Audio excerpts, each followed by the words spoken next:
Here in Bengal and in and around Dhaka, and so it's an enormous treat for us. This point in history not only had global significance, but it also is very important to our own history, where we were part of. It was the riches that Bengal had were a great part of the wealth of the Mughal Empire. So, without further ado, it's my genuine pleasure to welcome William Dalrymple, ladies and gentlemen.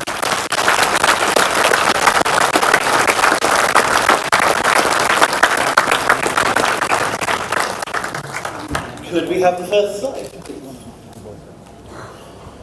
One of the first South Asian words to enter the English language was the word loot.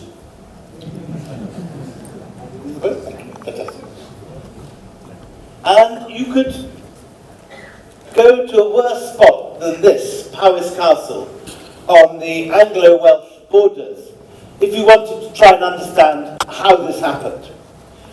Because, obviously, lutna, to plunder, was a word rarely heard outside the plains of North India until the 18th century, when it took firm and permanent root in the English language. And if you go inside this very English-looking castle, you can understand why. Because Powis is full of room after room of Mughal loot. There's no other word for it. There are spears and swords and talwars, elephant armor, wonderful helmets, golden finials from the throne of Tipu Sultan, tiger heads, ivory, chessmen, and one or two very significant historic items, such as in the foreground here, the palanquin of Nawab Siraj-ud-Dowlah, who ruled over this great state, and right through to Bihar. This was abandoned on the battlefield of Plassey in 1757 and hoovered up and taken off to the Welsh marches. This is where he would have sat as he was being carried into the Battle of Plassey. If you go, sorry, not too far. If you go through the arch at the end, you end up in the campaign tent of Tipu Sultan, another South Asian leader, freedom fighter, call him what you will, whose city was raped, looted and pillaged by the East India Company. And to understand how all this loot found its way so far from Bengal and Karnataka, you should really look at the painting which you pass under to enter this treasure chamber. It's not a very good painting. It's by a painter called Benjamin West, who had never been to India. And even at the time it was first exhibited in the Royal Academy, someone pointed out that the dome looked rather more like St. Paul's than anything in India. But it's a very important image. And it shows a number of things. First of all, it is in many ways a complete fantasy. The transaction that it represents, what the British termed the gifting of the Diwani, as if it was a sort of Christmas present from the Mughal Emperor, took place not in open Durbar, as West has showed it here, but in secret in Clive's tent. There was no great dais. Instead, Shah Alam's throne was Clive's armchair, which had been hoisted onto a table for the occasion. What it shows is Shah Alam, the Mughal emperor, thrusting a paper into the hands of a slightly overweight, powdered and periwigged Georgian gentleman. And this is Robert Clive. And the scene is the gifting of the Diwani, which of course means nothing to anyone really today, either in Britain or in India or Bangladesh. But what it means in modern English is really an act of involuntary privatization. The Diwani was the right to look after the financial management of the Mughal Empire. And in this year, 1765, Shah Alam passed this for Bengal, Bihar and Orissa, then the three richest provinces of the Mughal Empire. He passed it over to the East India Company, a private corporation. And this was the crucial historical moment that the company moved from being a kind of shipping agency, which made its money from shipping Mughal and very largely Bengali goods around the world, to becoming a territorial power. This is also the moment that the company moves from importing gold and silver into Bengal to pay for chintzes, to pay for cottons, kalamkaris, opium, and all the goods it wants to buy in Eastern India, to a new system. Having conquered and defeated the Mughal emperor at the Battle of Buxar, the company no longer needed to send gold out for England. Instead, it just taxed people in India. And with the profits of that, minus the cost of the occupation, they bought the goods they wanted to sell, the silk, the cotton, and so on, and then made a profit from that. So this is the perfect business model. You get an amazing amount of high-quality goods. You don't even have to pay for them. You just tax the locals, buy them, and then sell them at profit elsewhere. So this is the moment that gold and silver ceases to flow out of Europe towards South Asia. And instead the reverse happens. The gold begins to flow from India and Bengal to England. And this is the moment which England begins to move from this peripheral nation on the edge of Europe, unable to keep up with the Spanish and the Portuguese and the Italians, to what will become, by the early 19th century, the richest nation in the world. Half that money comes from this part of the world, the other half comes from the Caribbean slave trade and the plantations in Jamaica and Barbados, producing all the cotton and sugar for the world. So this is half the source of the money which enriches Britain. And the important point to take in is it was not the British government which did this. It was one corporation, the East India Company, based in this office. It's not even the two buildings on either side. It's just the 5 windows in the middle. 3 stories, much smaller than this theatre.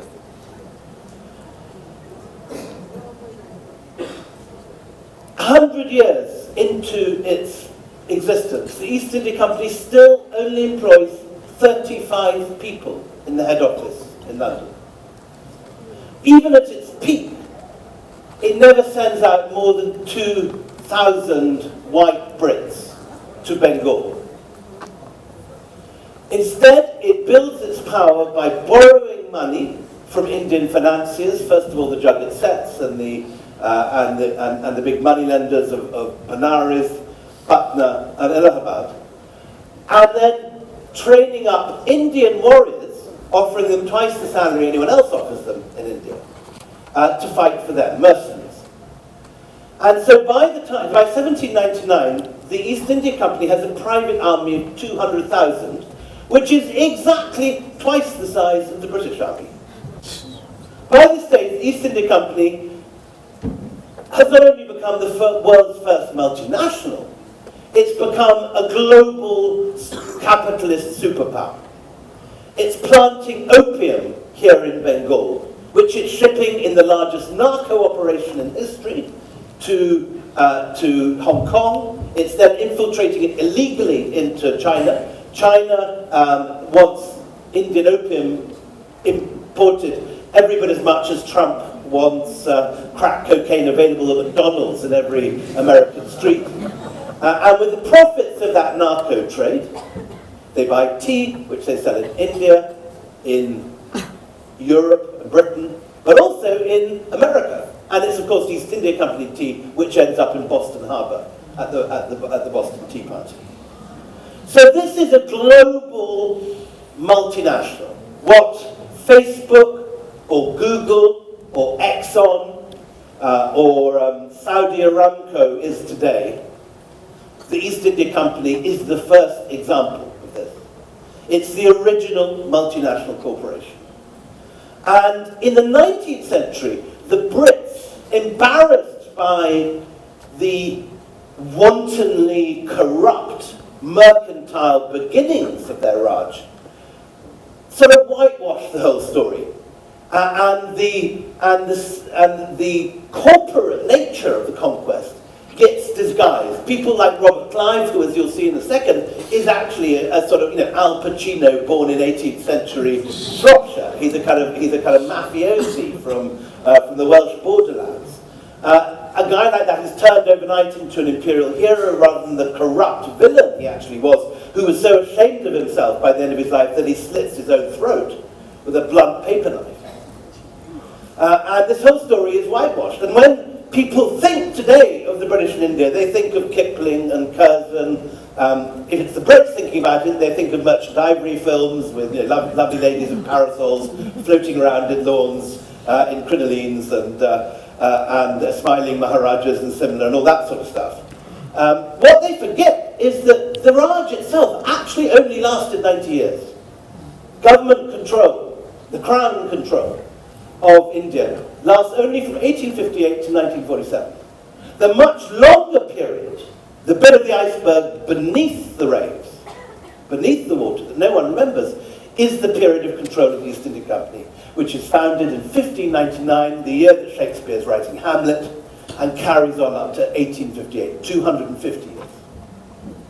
And at that period, the company made absolutely no bones about the sort of things that the Victorians like to bang on about: railways, bringing universities and Western civilization and all that sort of thing. The company is about profit as much as Goldman Sachs is about profit.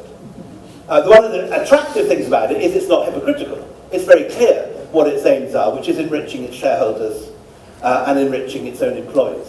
That's why it's there. That's its job. And for 250 years, it's incredibly successful at that job.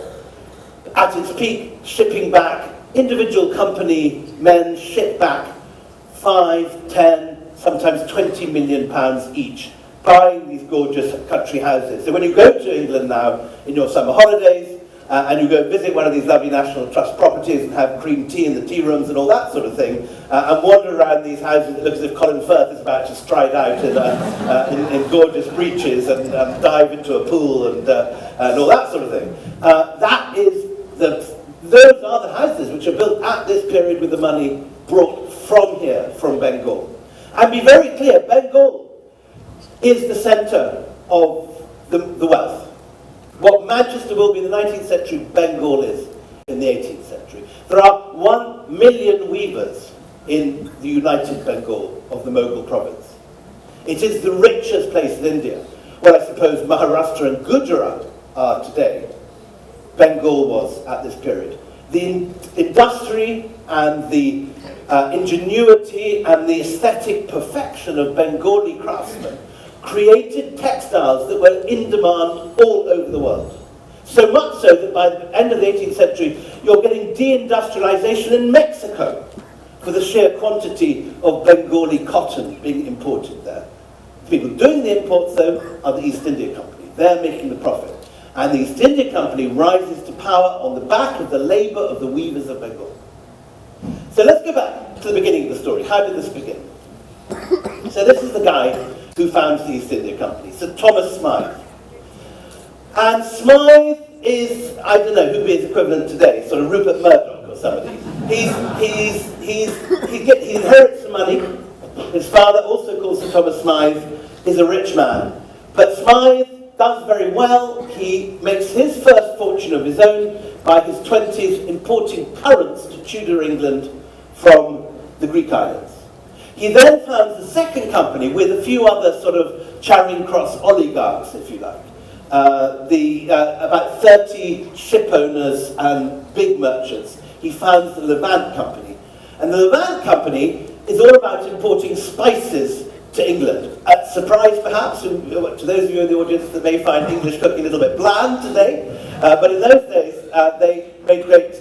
Tudor cooking was surprisingly like Mughal cooking. Lots of fruit, hence the currants that spies had started importing in the first half of his life.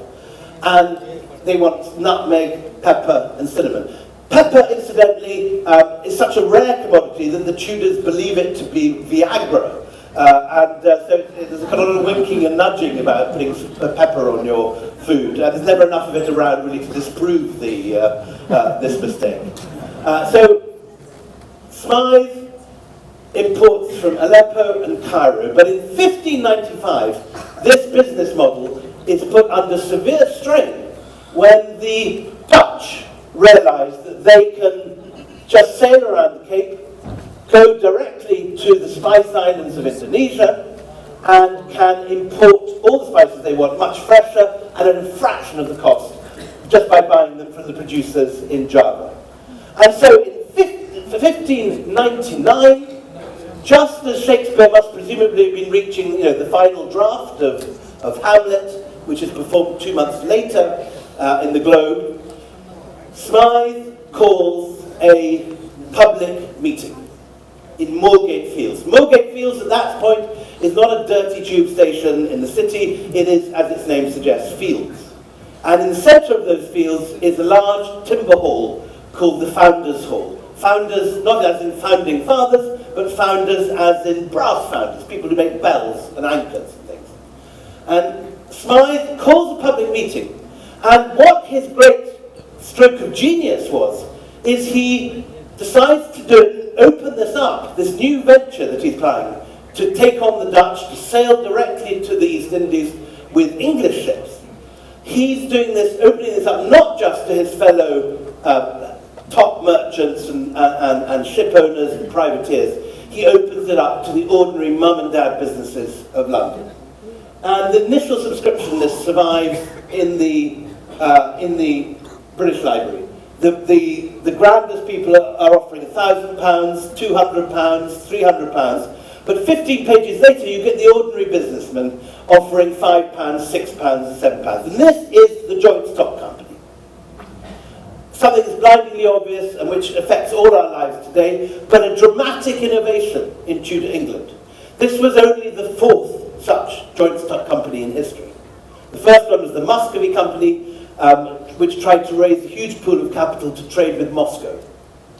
And Customer Smythe goes to this model and opens it up to a much wider range of investors, specifically to raise capital for this risky venture, because the guy he's got sailing the ship, the only guy that's ever been there before, has sunk the ship in the top left of this picture the year before in his only attempt to try and reach Indonesia, and half the crew got eaten by cannibals.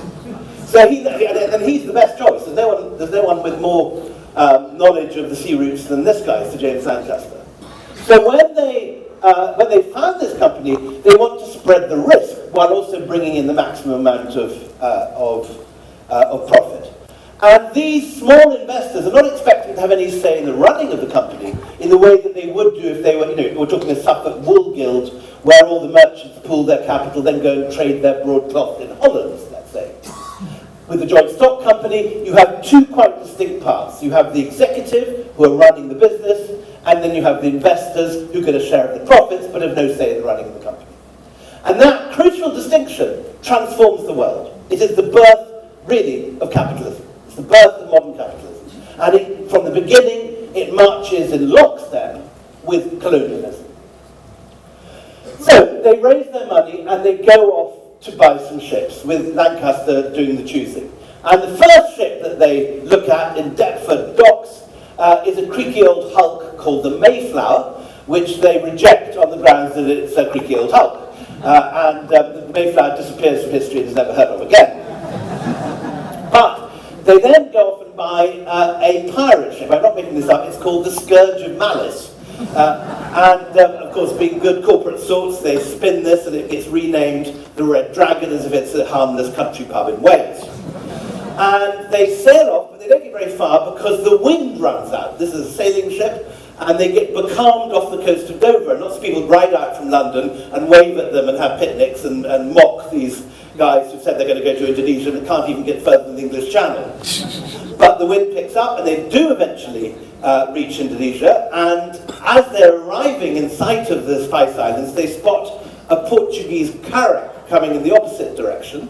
And as the crew is entirely ex-Caribbean pirates, Jack Sparrow's underlings, they just board the Portuguese ship, transfer the contents into their ship, and sail home to London. Job well done.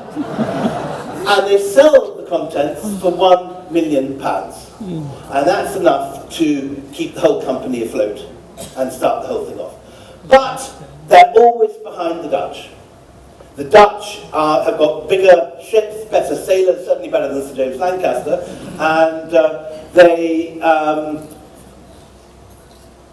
they're always ahead of the game. So in 1630, there is a rather humiliating treaty when the British surrender the Spice Islands to the Dutch, and the whole of Indonesia becomes, as it remains up to the 20th century, an area of Dutch interest.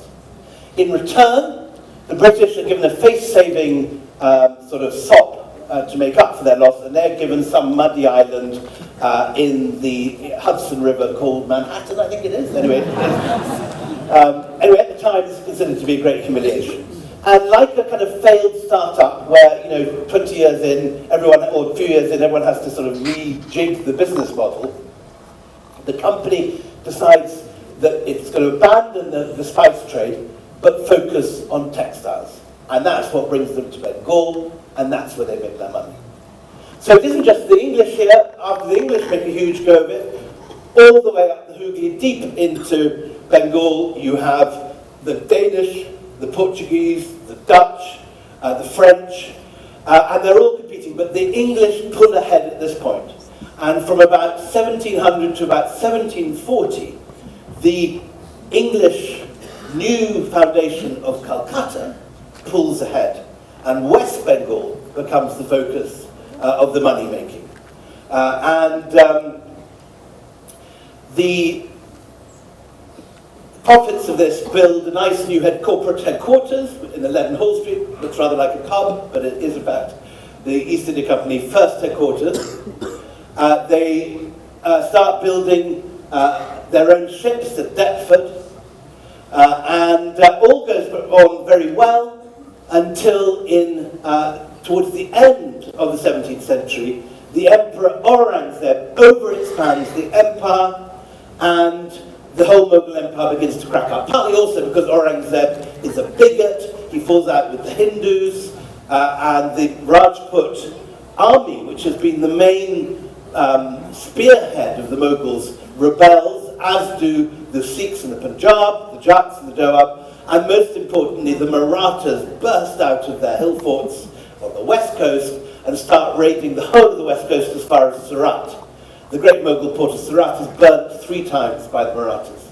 So Aurangzeb's errors begin to fracture this enormous, powerful empire.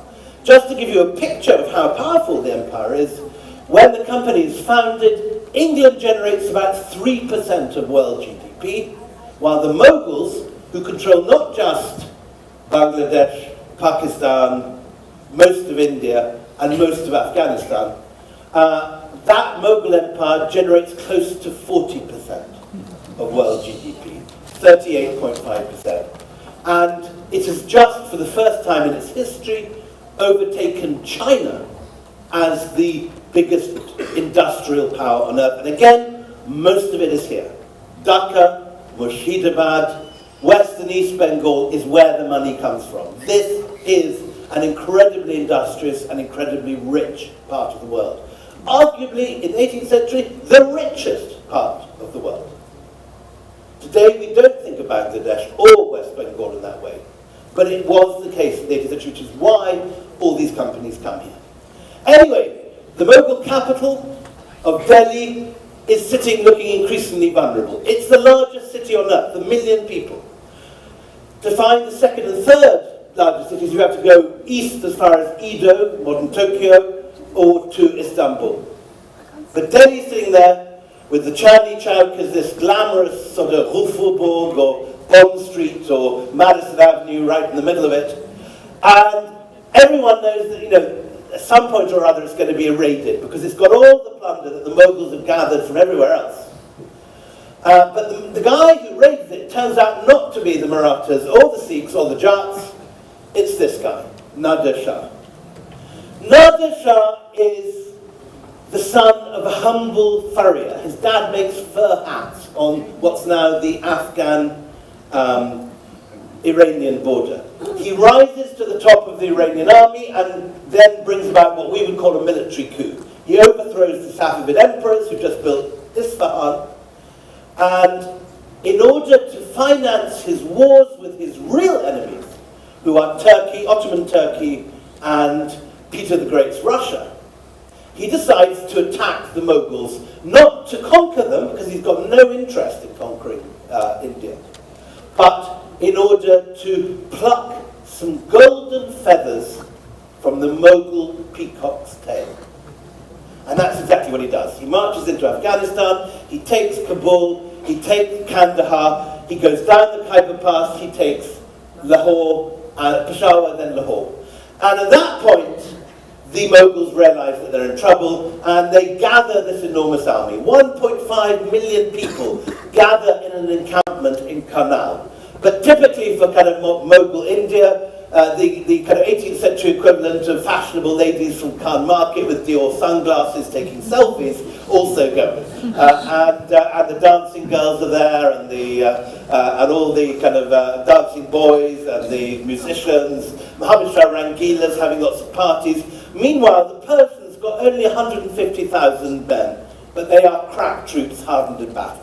Plus, they're armed with the latest military gizmo, which is an armor-piercing, enormous fat jezail called a swivel gun, which is supported on a sort of tripod on a horse's neck.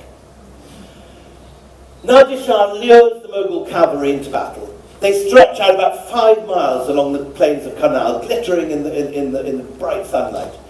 Trot, gallop, and they're heading towards the Persians. At the last minute, the Persian-like cavalry parts like a curtain, and there are the swivel guns lined up. 2 minutes later, it's all over. The cream of the Mughal army lies dead on the ground, and that evening, Nader Shah on the right invites Muhammad Shah Rangila to dinner. And Muhammad Shah Rangila turns up with his dancing boys, his dancing girls, and his musicians, and of course is immediately after dinner disarmed and told he's Nader Shah's guest. They march in together to Delhi, and 6 weeks later Nader Shah leaves with 8,000 wagons filled with gold, silver, the peacock throne, the Darya Nur, the Koh-i-Noor, and everything basically that the Mughals have looted from the rest of India, or gathered from mines in mines in the Deccan, everything, all the riches over 6 generations of Mughal rule are simply shipped off to Herat. The British like to think they were pretty good at looting Mughal India, but they were rank amateurs compared to Nader Shah. And this is the end. This sort of has a devastating effect. It's like imagine throwing a Baroque mirror off a 3rd-story window and watching it shatter below. Each one of those glittering fragments of mirror turns into a sort of dazzling 18th century court, because this is a rich period. So you get the great Mughal courts of Jaipur, Jodhpur, Udaipur building the things that tourists go and see today. You see Nain Sukh and the great Pahari painters painting the masterpieces of Pahari painting. Carnatic music's invented in Tanjore. Culturally, this is a spectacular period because no one's having to send their tax money to Delhi, they're spending it locally, and you're seeing the results in paintings and architecture and theatre, and in Bengal, amazing new temples and mosques coming up. But it's militarily vulnerable because each one of these little kingdoms has a small army. And the 2 Western companies, the French Compagnie des Indes and the East India Company, begin to hoover up these little glittering fragments. The first on the case are the French. Now, only the French would send sepoys into battle dressed like this with sort of fashionable shorts. It looks more like a sort of gay pride parade. But these guys actually represent the cutting edge of new technology. They, all the stuff that has been developed in Frederick the Great's Prussia, new techniques of artillery using 18th century advances in ballistics and what have you, is imported all of a sudden in one go into India. And 700 of these guys, dressed in their shorts, defeat an enormous Mughal army of 30,000 at the Battle of the Adyar River in Madras. And from that point, for about 30 years, both the French and English companies have this period when they can march around defeating more or less who they like. There is nothing in the Mughal army which can defeat these new military technologies. By about 1780, both Tipu Sultan and the Marathas have cracked it, and they can put these similar sort of armies into the field that can defeat, and which do defeat the company 30 years later. But for this period, 1740 to 1780, there's a window of 40 years when the companies can do what they like anywhere in India. First to feel the heat is Nawab Siraj-ud-Dowlah of Bengal. Now, Siraj-ud-Dowlah is often made out to be a great national hero in the textbooks here in Bangladesh and in India. In fact, he's a nasty little punk. He's a really nasty piece of work. He's a bit like, remember Uday Hussein, the son of Saddam Hussein, who used to shoot the football field even if they lost the battle. His cousin, who's a wonderful writer called Ghulam Hussain Khan, says that he's a serial bisexual rapist, that he was the ultimate sort of Me Too target. His idea of fun is to go to sink a pleasure boat in the Ganges, then watching the people drown. But he's quite assertive, and when he hears that the East India Company has been fortifying Calcutta without his permission, he goes down and he takes it out. No one's expecting him, he just comes along and he captures Calcutta, shoves most of the factors in the black hole of Calcutta, and a disputed number, but probably about 40, die of smothered in this tiny prison.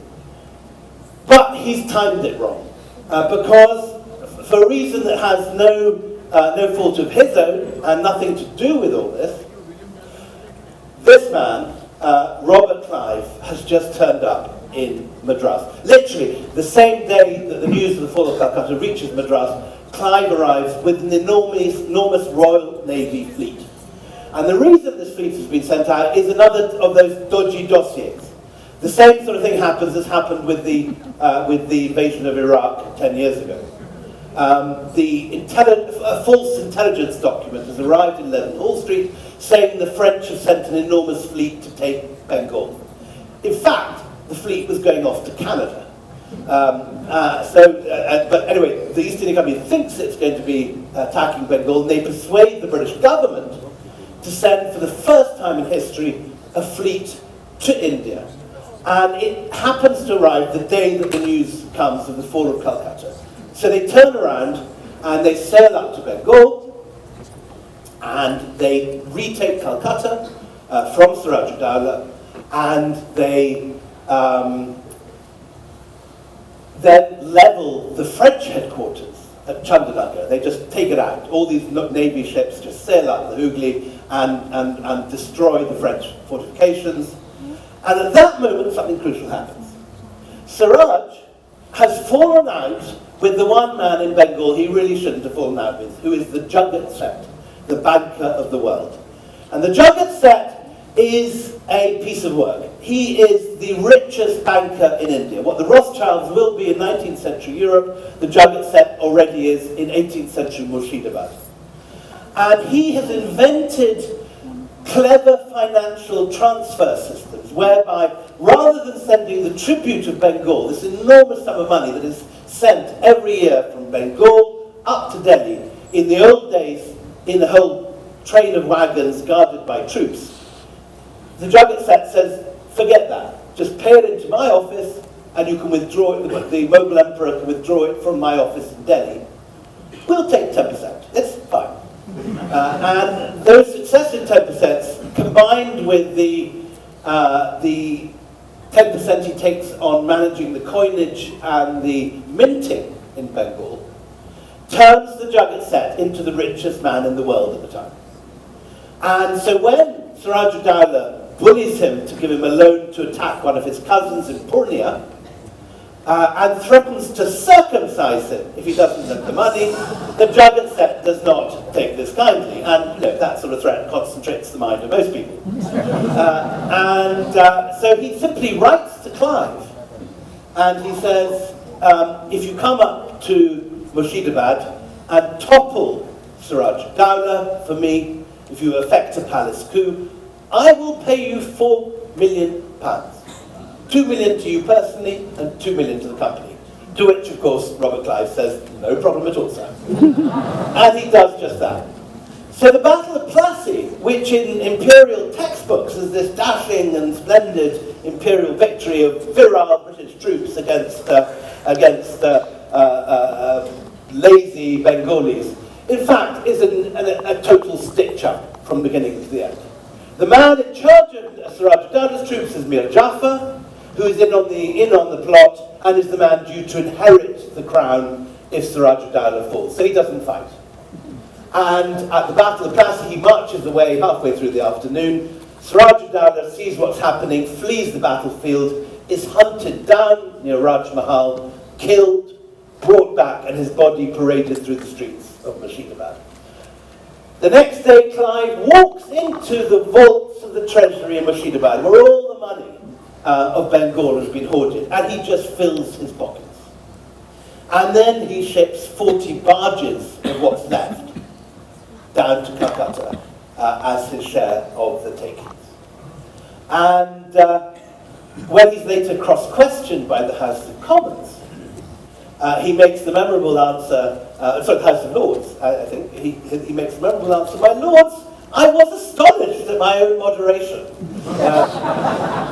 And he gets off the hook. Everyone likes that answer. So, Battle of Plassey, the company is now the puppet manager of the new Bengal of Mir Jafar. Next round, the Battle of Buxar 7 years later, when the Mughal Emperor Shah Alam, seen here on lying down, plus the new replacement of Mir Jafar, Mir Qasim of Bengal, plus the Nawab of Awadh, Shuja-ud-Dawla. This combined force, all the Mughal troops, 150,000, attacked the company, and again, they're defeated. Which means that the company can now do more or less whatever it likes with Bengal, Bihar, and Orissa. And over the next 7 years, they do what corporations do when no one's watching. They asset strip the whole place. They dismantle everything. About 150,000 a year is being sent back by individual company servants, and Bengal is just literally being looted, and no one is watching. No one can do anything because they have total control. But in 1770, 6 years later, there is the rains fell. The first year, the company manages to maintain full tax revenues. In other words, draws full land revenues at pre-famine rates out of everybody, because there's enough excess cash. They send the sepoys out into the villages, and in addition to the now hundreds of thousands of corpses, eventually 1 million Bengalis died. But in addition to the hundreds of thousands of corpses lying around the streets of Murshidabad and Calcutta, there's also bodies hanging from gibbets, as they simply hang anyone who doesn't pay the taxes. The shareholders are so thrilled to hear that despite the famine, they've still got the full profits, that they vote themselves an increased dividend from 10 to 12.5%. The next year, the same happens. But by 1772, the sepoys cannot extract from, at Burnett Point, anything more out of Bengal, because there is nothing left to extract. The bones are now bleaching in the sun. And when news reaches London that the company's profits have sunk to nothing, the company's share price, it's sort of just plummets like a lead balloon, and 30 banks crash across Europe, like the subprime crisis 15 years ago. One after another. The Bank of England is called to bail out the company, but they can only produce 4 million, and the company actually needs 10 million to keep going. But, unlike Lehman Brothers, it is too big to fail. So the British government at this point bails out the company to the tune of 10 million. By this stage, the company is this walloping global force. The sepoys, there used to be about 20,000 in number, now are 200,000 in number. All these regiments lined up. Tax collectors like Colonel Todd here have fanned out as far away as Rajasthan.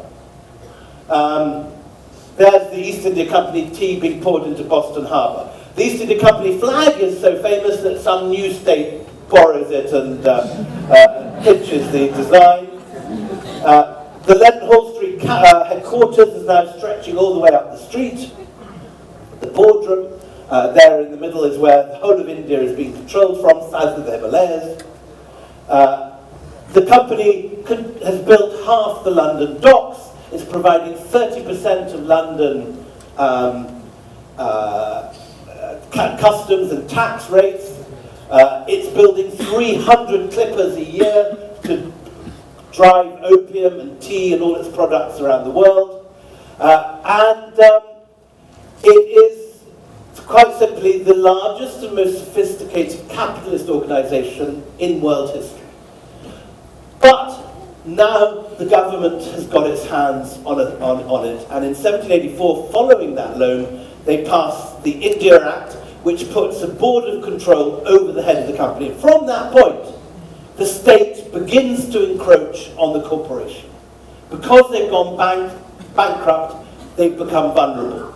And this strange dance that continues in our own day between the power of the state and the power of these vast corporations enters a new phase when the state begins to take over the corporation. By 1820, the East India Company loses its monopoly, and companies like Jardine Matheson take over the opium trade and the juicy bits of the pie. By 1840, the company is no longer allowed to trade at all. It becomes a governing corporation.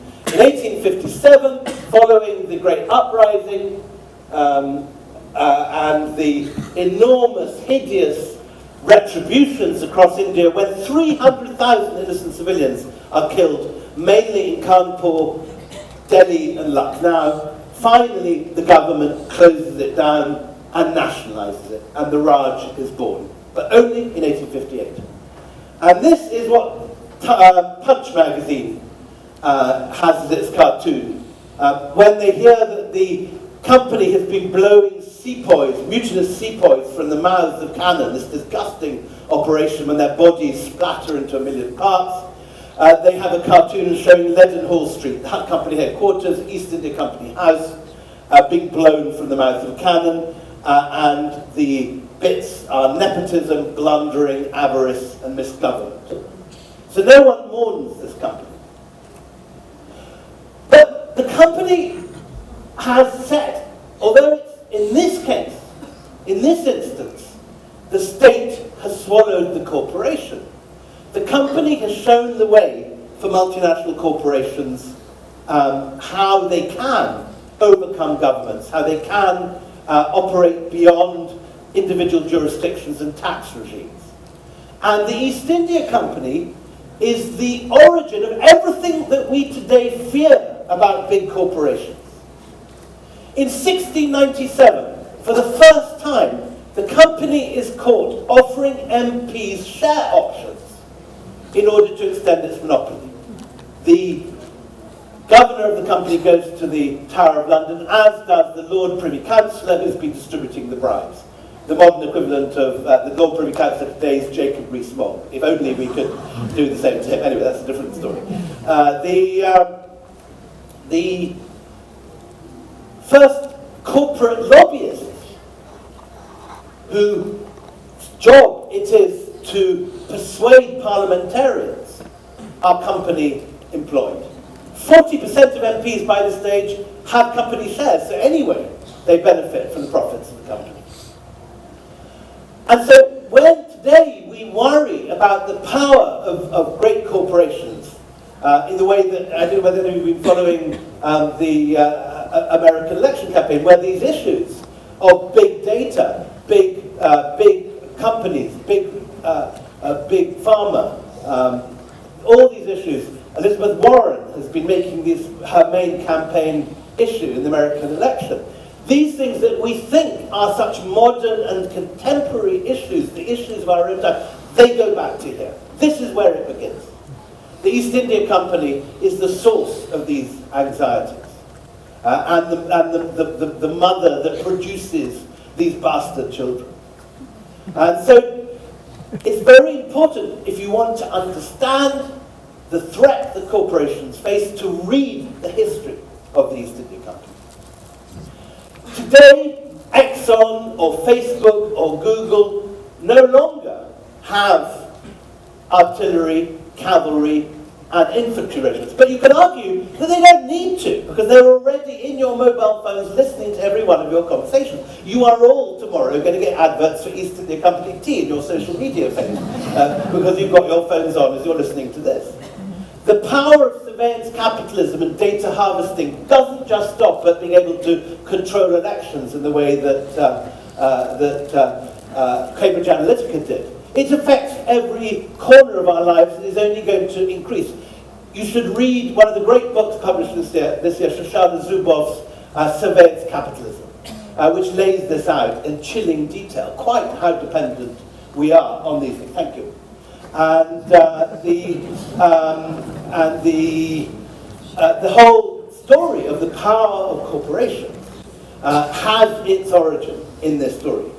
I'll just end with the story of the impeachment of Warren Hastings, which is the first time that these issues are actually discussed in Parliament.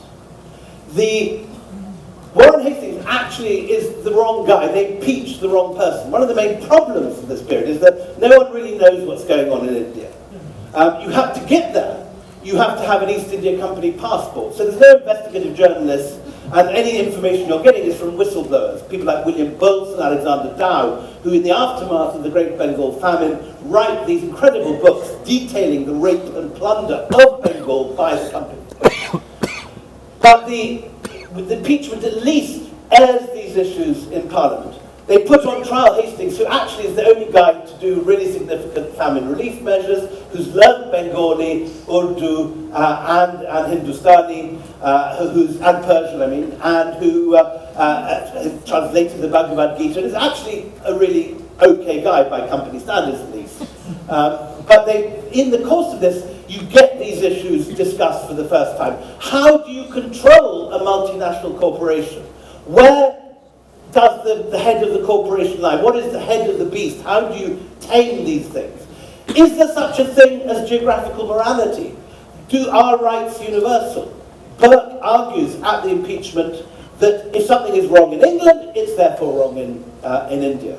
There's no thing called geographical morality. And he talks about natural rights, which is the first time that you get the origin of this concept of human rights, which are universal, which span the globe. And in discussing the power of corporations over states, these issues are brought to the fore for the first time. Exactly the issues we worry about today. I'll just end with the statement of the Lord Chancellor as he opens the impeachment. He goes up to the bar and he says, "Corporations have neither bodies to be punished nor souls to be condemned. They therefore do as they like." Thank you.